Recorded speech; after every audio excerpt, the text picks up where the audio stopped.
I started out as a chef. I worked myself up through the whole field until I owned a major restaurant here in Massachusetts towards the end.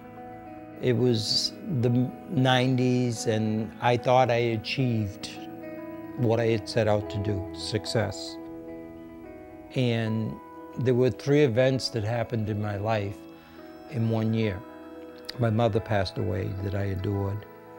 I lost the business in Abington that I worked a lifetime for, and my wife and kids left me.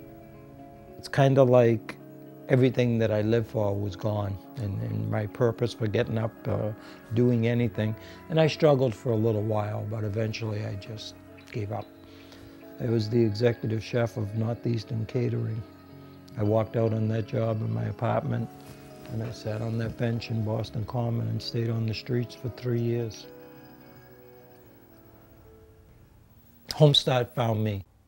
I was almost there in my process of recovery, and I had been on a waiting list for housing for almost 3 years.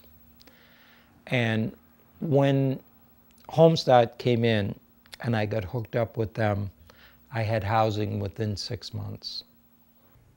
The one tremendous thing about Homestart that's different than any other agency out there, they go into the shelters.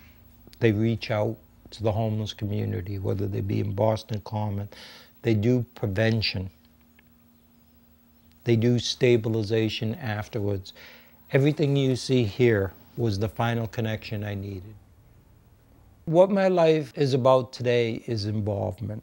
I took my culinary degree and my years of food service background, and I'm the chef and food director at First Church Shelter. So I get to feed homeless people a decent meal to at least alleviate some part of their homelessness. I do national activism. I've done it all over the country. And isn't that what this is really all about? To take the tragedies of people's lives and reunite them with their families, give them a second chance at life. It's about turning tragedy into triumph. To live united is with people who don't spend a lot of time on what we can't do, but spend a lot of time on what we can do together.